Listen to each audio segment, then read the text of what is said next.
जय स्वामीनारायण. સહજાનંદ સ્વામી મહારાજની જય. બાપા શ્રીની જય. સદગુરુ શ્રીની જય. સ્વામિનારાયણ ભગવાનની જય તથા અનંત અનાદિ મુક્તોની જય. A humble prayer in their lotus feet and lotus feet of our Guru, Anadi Muktraj Param Pujya, Narayan Mama and Leela Masi. To augment this assembly with their divinity and grace, and to enhance our knowledge and guide us towards them. Today, we will spend some time in understanding some common concepts and also get an overview of spiritual hierarchy. This will help build a foundation for coming weeks. So we'll talk about transcendent and immanent form of God, self-realization and God realization, or Atma-darshan and Prabhu-darshan, cause and effect or Karya-Karan Bhav, overview of hierarchy with some cross-references, 3 attributes, and time permitting we'll talk about dual nature of universe.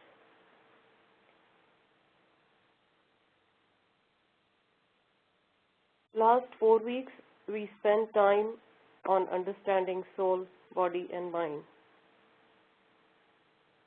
which is a common belief in all the religions of the world.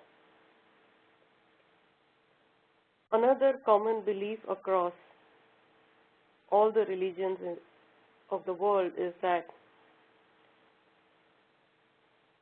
there is God and a messenger or son of God. Again, the understanding varies from religion to religion. So in our very first interaction, we had looked at some statistics.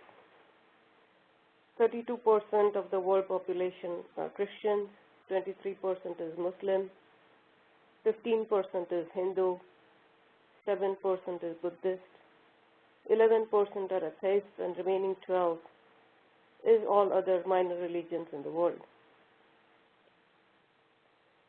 Primary belief in Christians, Muslims, and Buddhists is that the divine form of God is formless.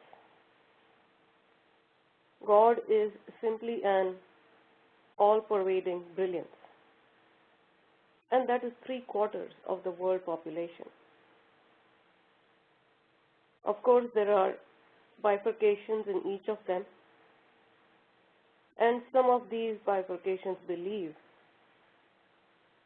that God has a definite divine form. But those believers are a minority. In the present day,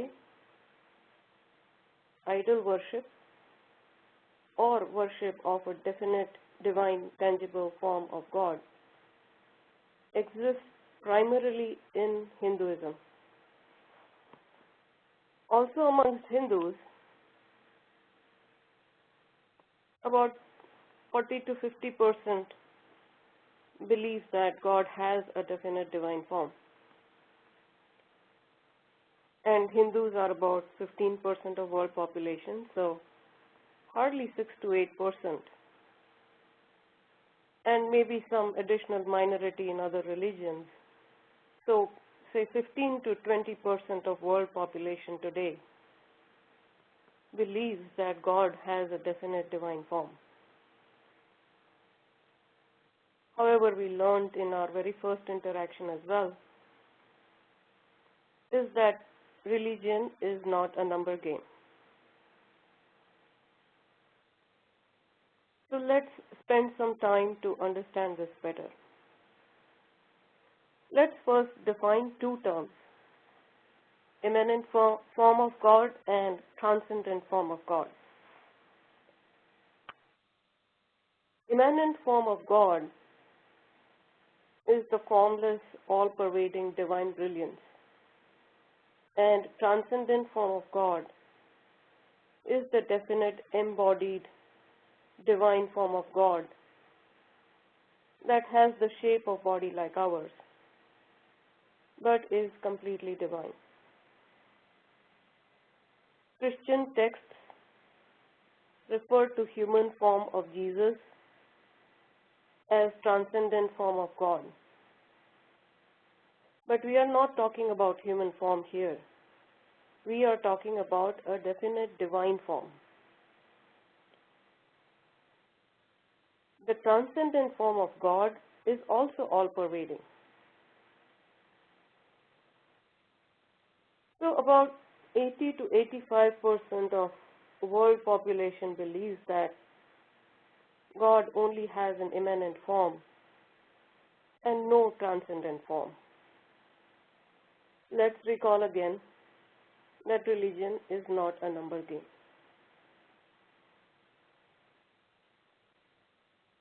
Say God has only immanent form, or God is only Nirakar. So there is only this all-pervading brilliance and nothing else. By simple observation, we know that any light or brilliance has a source, and that source has a form. For example, a light bulb has a definite form. Sun has a definite form. The brilliance by itself cannot sustain, and it is dependent on the source. Brilliance by itself cannot create anything. So there has to be a definite source in whatever shape. Even with Big Bang, physicists believe that there was an initial source of energy that then expanded into the universe and was converted to mass. So there is always a source, and that source has a definite form. Anyone who says that there is only the light and no light bulb is but only ignorant and obviously has no idea about the existence of the light bulb. Similarly, if there is an all-pervading divine brilliance, that brilliance must have a source, and that source must have a definite form. Now let's look at the other perspective, right? Let's say that God has only an all-pervading definite divine form. That is to say that God is only Sakar and no immanent form. It is essentially saying that there is a light bulb, but no brilliance coming from it. There is no immanent form. That makes it a very unidentifiable concept. If there is no brilliance coming out, how do you know how bright is the transcendent form? For us to know that a light bulb exists, we have to perceive the light. Only transcendent form of God also does not paint the complete picture. The picture is complete if God exists in transcendent as well as immanent form. The definite divine form is his transcendent form, and the brilliance that emanates from transcendent form is his immanent form. Both the forms are all-pervading, but the transcendent form is visible only to those who look for it. Others only see the immanent form. Just as sitting in a room, we may only notice that the room is lighted, but may never look for the source of light, the light bulb, and we may never find it, since we do not look for it. The transcendent form is the cause and immanent form is the effect, just as light bulb is the cause of the light and light is the effect of light bulb. A lot of religious scriptures do not agree or understand this concept, since they have never looked for a divine transcendent form. They've simply gone ahead and believed that there is this brilliance that we can see and that's all pervading and that's it. They try to limit God with their own limited understanding. So let's, for a couple of minutes, look at it from a very simple perspective, just from our own perspective. So on a very simplistic plane, let's think of God as an all-pervading brilliance. We cannot see him. He does not have a definite form. We cannot feel him. We cannot conceptualize him. But we want to attain him and get liberated. How do you do that? What do you meditate upon? What do you fall in devotional love with? It is a difficult thing to grasp and understand if one wants to progress towards God. It is therefore better to believe in a definite form. Even those who believe that God is formless meditate on the symbol of Om or a flame or something. So believing in existence of transcendent form of God as cause and immanent form as an effect is not a wasted belief. If God has a definite divine form, we will attain that form, and it will be more blissful than the immanent form. If God does not have a definite divine form, the belief will help us make quicker progress on spiritual paths as we identify more with definitive concepts than abstract concepts. Whereas belief only in immanent form, as with the majority of the population today, is incomplete, as we saw a few minutes ago. So even if we cannot build the faith that God has a definite divine form, believing in definite divine form is better than not believing in it. Lastly, in Vachanamritam,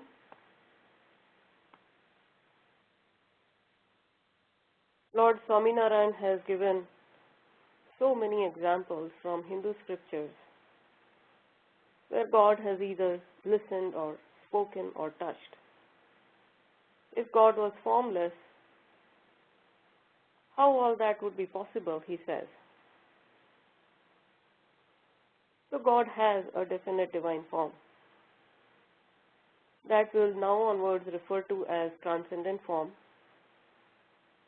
and the brilliance that spreads out from that form, we will now onwards refer to as immanent form. These two forms exist in all spiritual strata.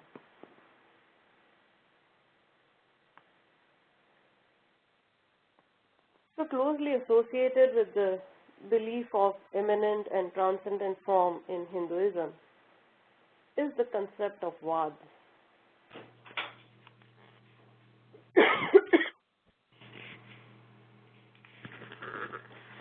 There are three main types of vads or beliefs, or monotheism, advait or dualism, and vishishtadvait or special monotheism, or some books translate as special dualism, but the concept is the same. Another Param Puja Narayan Mama used to say that divine knowledge is not subject to any such vads. It is only to explain the underlying principle that Lord Swaminarayan had to use the term Vishishtadvait, as that term is understood in this world. Advaits believe that liberation is merging with the God and completely losing the identity. They primarily believe in immanent form of God. In other words, most Advaitvadis are also Nirakarvadis. Most of the religions that believe only in the immanent form of God also believe in only one God. Also, the roots of most Nirakarvadi religions today are common. Just as a little bit of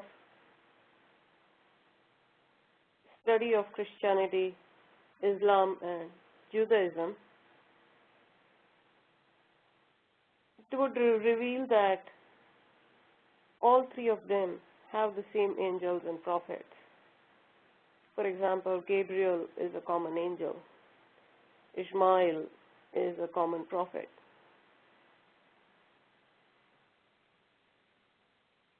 So the root for Advaitvadi seems to be common. Now, Dvaits believe that the soul and God do not merge and remain two separate identities.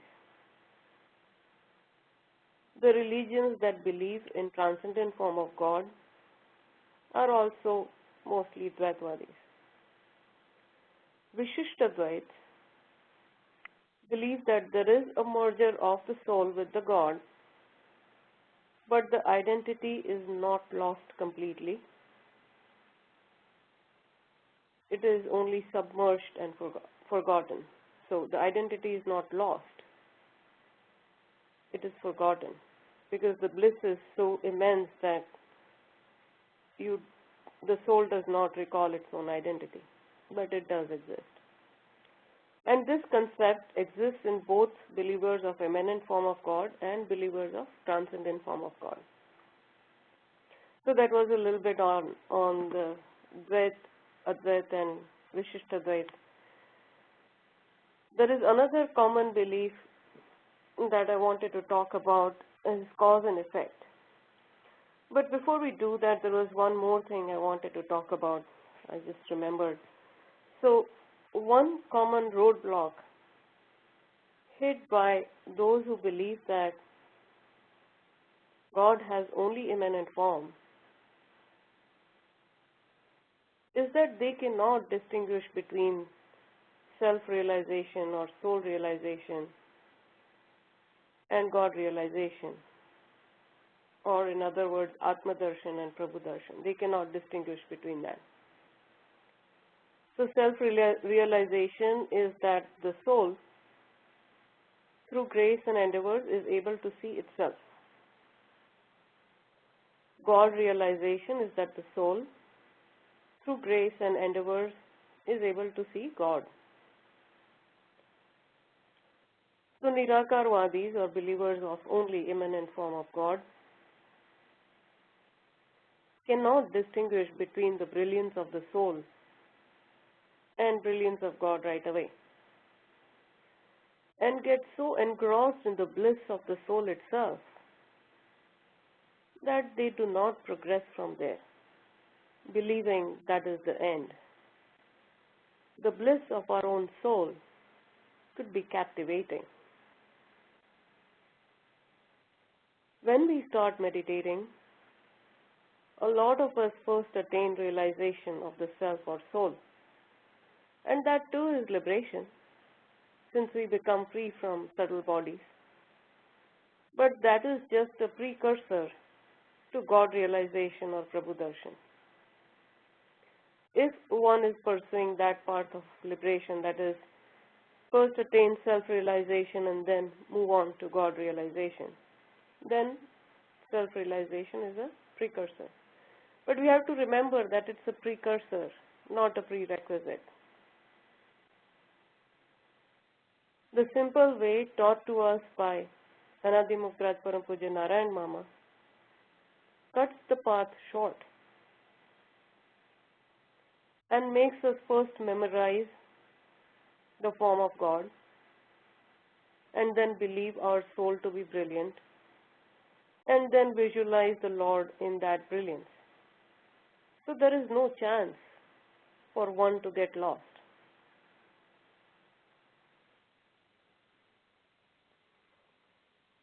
So let's move to another common concept of cause and effect. Let's take a couple of examples to understand this. Say we desire to eat a sandwich. That desire will make us get up, slice some vegetables, put the bread in the toaster, apply butter or margarine, add vegetables, add vegetarian cheese, maybe put some chaat masala on it, offer it to God and have it. In this entire process, the desire to have a sandwich was the cause and the actions were the effect. Our room, our home, are all effects of the cause, that is us. Sunlight is the effect of the sun, who is the cause. So we are about 5 to 6 feet tall on an average and a few tens of inches in width.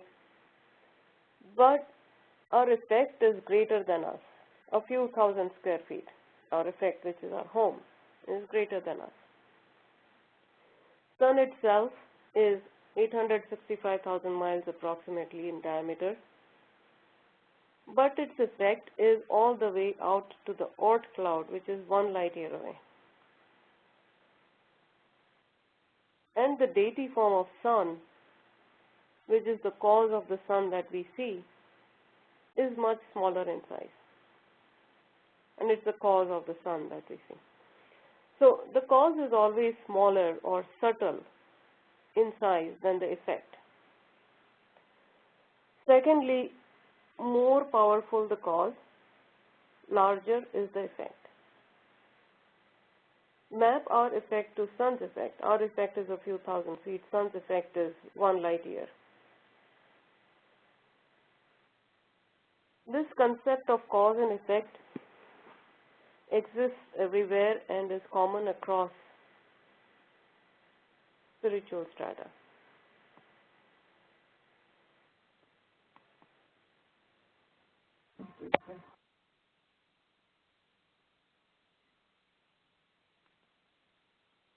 Actually, I've uploaded a wrong presentation. Let me upload the right one.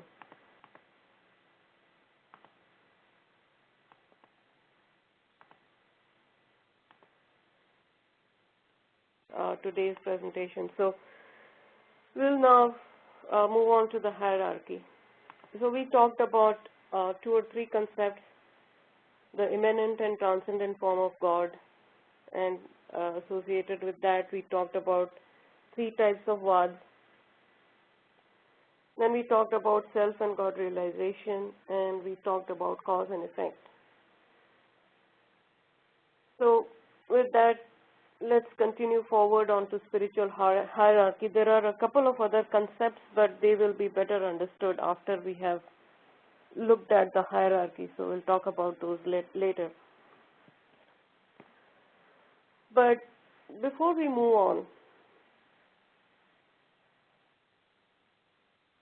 I want to share that whenever I mention that there is a hierarchy or levels in spiritual world, I get an indescribable reaction. People look at me strangely and say, but there is only one God.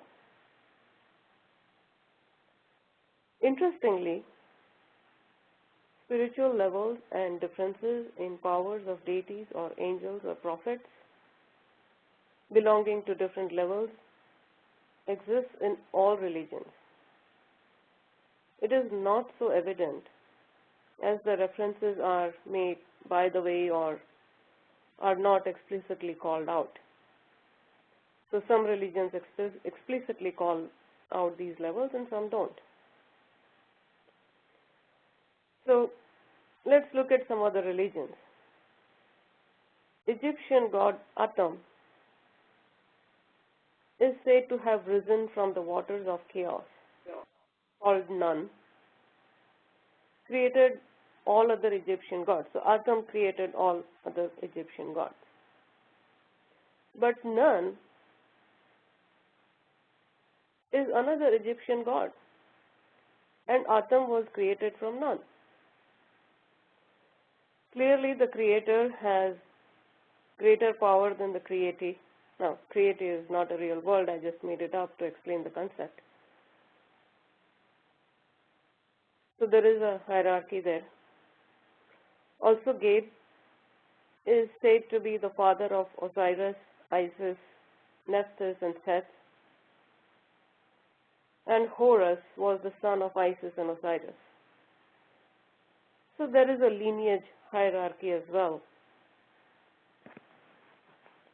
in the Egyptian gods.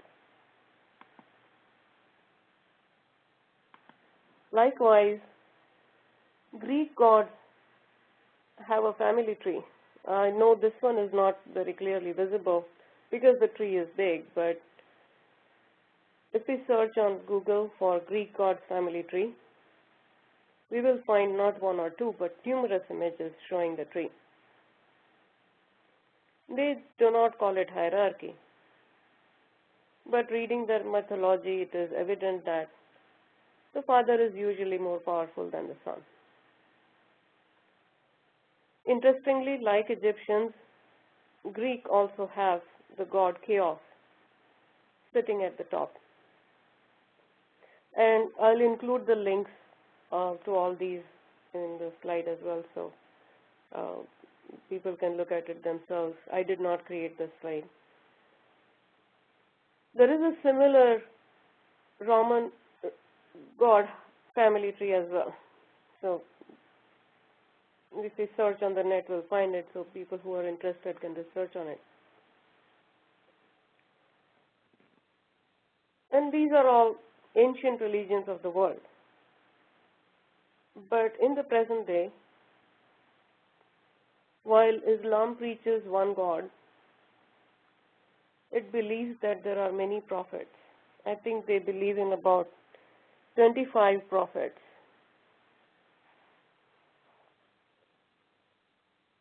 And each prophet was sent to improve the knowledge imparted by the previous one, or in some cases to re-establish the knowledge imparted by the previous one. So there is a hidden reference to levels. Christians believe in heaven, hell, angels, demons, God, Son of God, Holy Spirit. So there is a underlying reference of different levels or different areas or different entities. Lord Buddha, after attaining Nirvana, moved on to attain Mahanirvana. And even after attaining Mahanirvana, he said there was something beyond Mahanirvana and he would continue moving forward. So again, an underlying concept of levels. So across all religions, there is some sense of a hierarchy or a lineage that is depicted. Hinduism is not the only one. In Hinduism, hierarchy is depicted at different levels in different scriptures. I've included one here from Srimad Bhagavat. Again, if you search on one of these levels on the internet, there are lots of representations that come up. And in the slides today, I'll also include a link to English translation of Srimad Bhagavat by Hare Ram Hare Krishna, the ISKCON temple, for those who are interested in reading. But the crux and the summary of whatever is written in Srimad Bhagavat is already explained by Lord Swaminarayan. So amongst all these hierarchies that are available all over the world, once again, nothing compares to the clarity, completeness, and greatness of the one in Swaminarayan philosophy. We'll establish some of this along the way, but more interested aspirants can study deeper. However, be forewarned that there are so many belief systems that studying each and every one would take a lifetime. The same effort will be well spent in endeavors to see God instead, because Swaminarayan philosophy has already encompassed the belief systems and the hierarchies described in other belief systems in its own hierarchy. So now let's look at the overview of the hierarchy in Swaminarayan philosophy. The picture is very small, I know.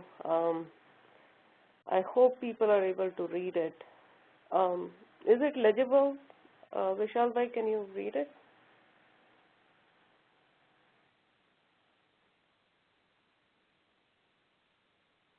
All right. I'll speak to it anyways. I will. Sorry, Mukia. It is visible actually. Okay. Okay. Good. So I'll speak to the picture anyway. So those on WebEx, it's okay if you don't see it. The chart shows the sthiti avastha, or the phase of operation, from the three phases of generation, operation, and destruction. So along the way, as we continue forward, understanding the hierarchy in different levels and the deities on those different levels, we will be using the example of corporate world.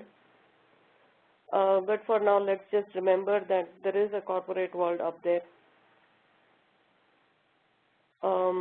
I'll also share a PDF which has a better legibility after our interaction today. So right at the bottom, we have the trinity of Brahma, Vishnu, and Mahesh, who govern the 14 worlds or 14 loks. They worship Vairaj Purush, also called Mahavishnu, the one who sleeps on the giant serpent. Vairaj Purush worships three Ahankars, Sattva, Rajas, and Tamas, also known as Aniruddha, Pradyumna, and Sankarshan. They in turn worship Mahatattva. Mahatattva is born from conjugation of Pradhan Purush and Pradhan Prakriti or Pradhan Maya, who are in turn born from conjugation of Mool Purush and Mool Maya or Mool Prakriti. Mool Purush worships the transcendent form of Vasudev Brahm. Vasudev Brahm worships immanent form of Mood Akshar, and Mood Akshar worships immanent form of Lord Swaminarayan. So we already started using the concepts that we built of transcendent form and immanent form. In Vachanamritam and Baba Srinivaso, there are kotis or categories defined. So on the left hand side, right by the blocks, there is a big curly bracket going from the bottom all the way up to Pradhan Purush and Pradhan Prakruti. This is what is referred to as Jeev Koti. Mool Purush is Ishwar Koti, Vasudev Brahm is Brahm Koti, and Mool Akshar is Akshar Koti. So broadly there are 4 distinct categories. A little more to the left are 2 ranges. First going from bottom all the way up to Mool Maya. This is the perishable, unstable world with distinction of body and soul. So let's understand each of these terms. The physical world that gets created from Mool Purush and Mool Maya eventually gets destroyed. Everything merges back into Mool Maya, who in turn merges back with Mool Purush. So that world is perishable. It is unstable because it is in constant change and is subject to different states and phases.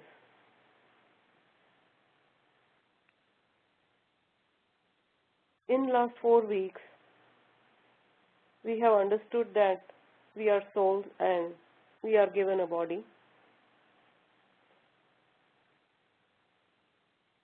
So in humans there is a distinction of body and soul.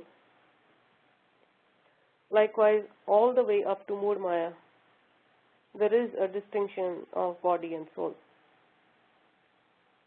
So there is a body of Mool Maya and a soul of Mool Maya. There is a body of Pradhan Purush and a soul that resides in that body, the soul of Pradhan Purush, and so on.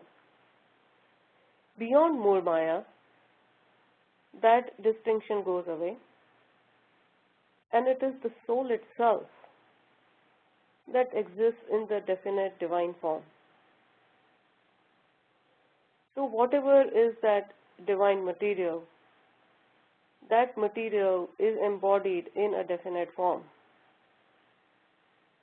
There is no other material or element forming the bodies or the entities, Mool Purush and above.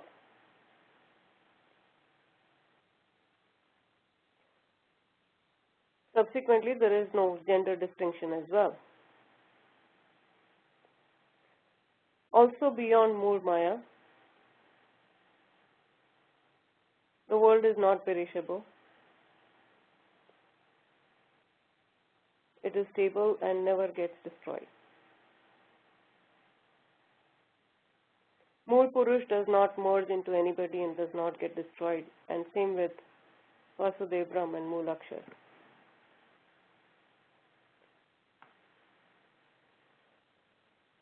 Further on the left is the range from bottom all the way up to Mool Purush, and that range defines the stage of or state of expansion and contraction.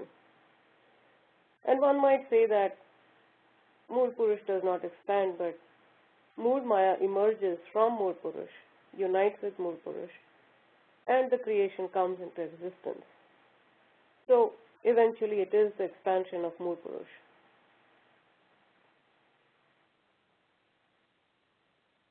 So this is the hierarchy at a very high level. I will share this with everybody so that we can refer to it during subsequent interactions. So we looked at perishable and unperishable worlds. We talked about soul and body distinction. And we talked about evolution and contraction. There are a few more thoughts on this. So each stratum is cause of and subtle than the lower stratum. For example, Vairaj Purush is cause of Brahma, Vishnu and Mahesh. Mahatattva is cause of three ahankars. Secondly, there are infinite crores or billions of each stratum underneath one higher level entity. So under one Vairaj Purush, there could be infinite billions of Brahma, Vishnu and Mahesh, each governing their own worlds. It is a one-to-many relationship, top-down, but for the sake of simplicity, we have only shown one. So it's a huge world up there that we cannot see or perceive. In some cases, there is awareness about those and sometimes there isn't. For example, say SVP may hide the existence of an executive VP or EVP, or a person running a branch of a company in a country may hide the existence of a real CEO someplace else. So sometimes the hierarchy is known, sometimes it's not known in different strata.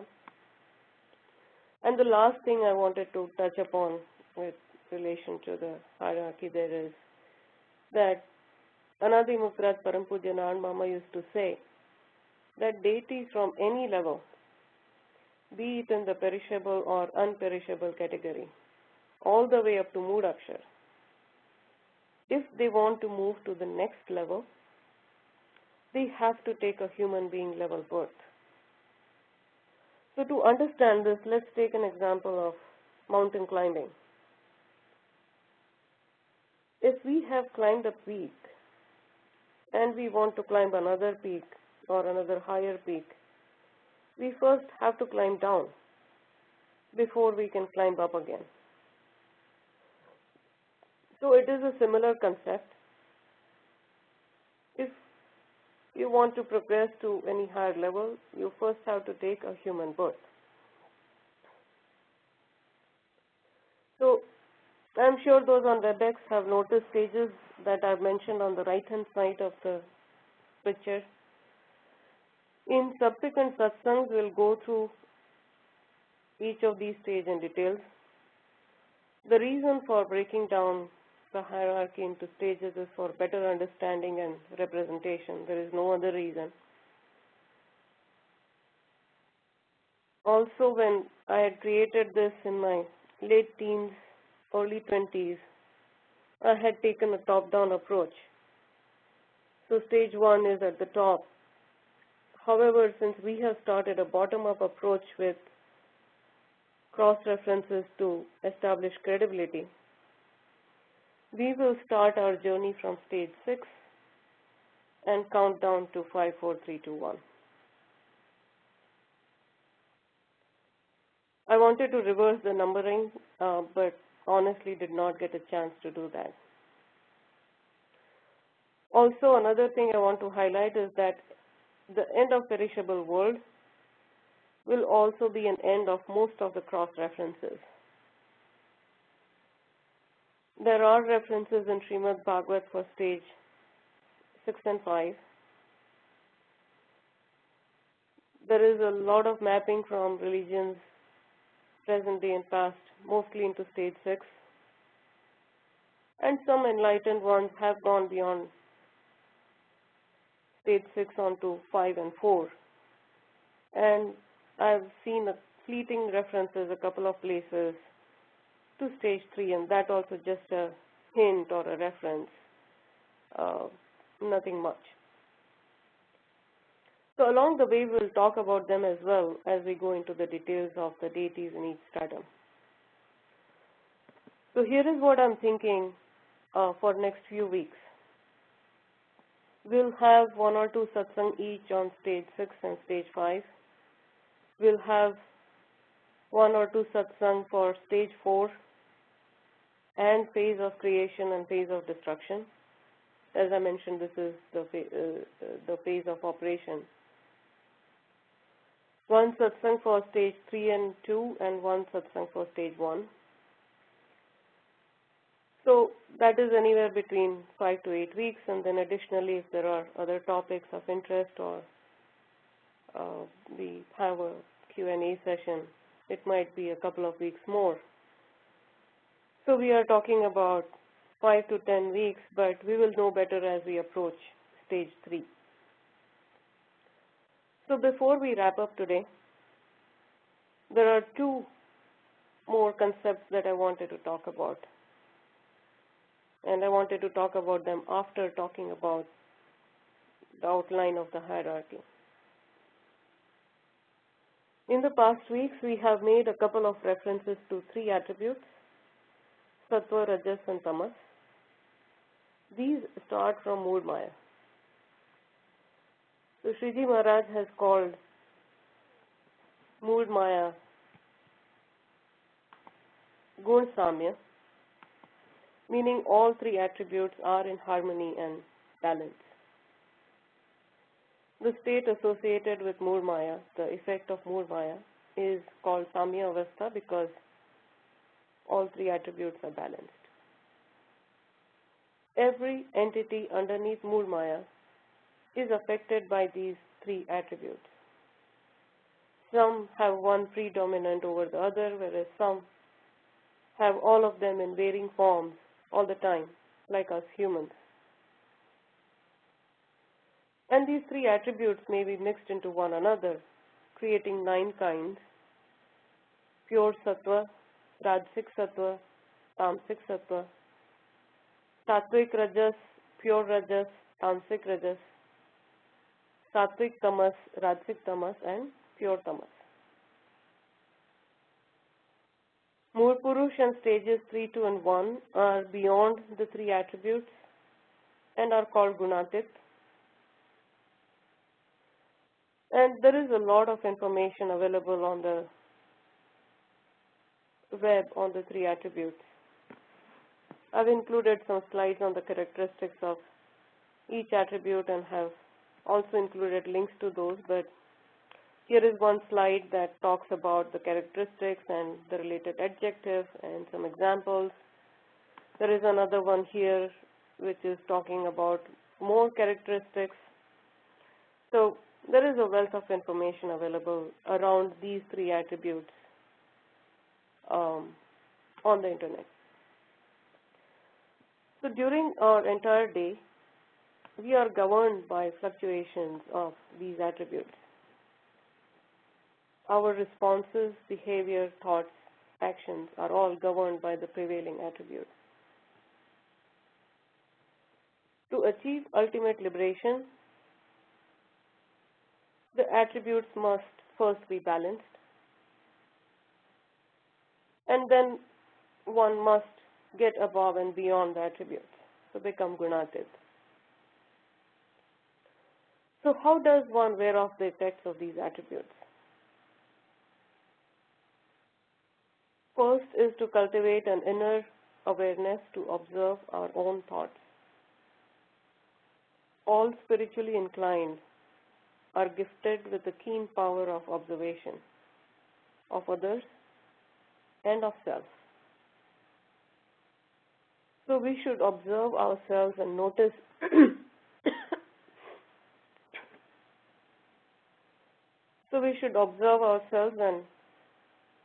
notice our own behavioral patterns when each attribute is prevailing. Excuse me.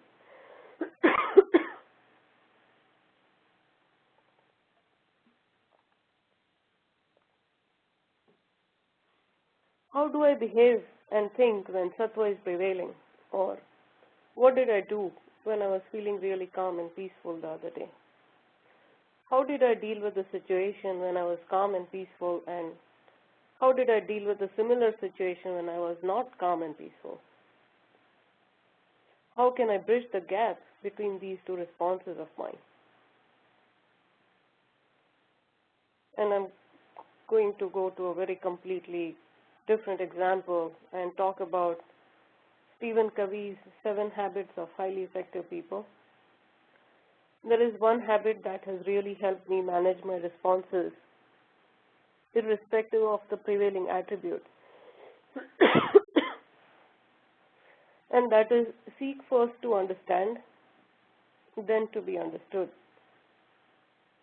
So always put yourself in the shoes of others and try to look at it from their perspective before responding to the situation or conversation just based on what is going on in our mind and the attribute that's prevailing.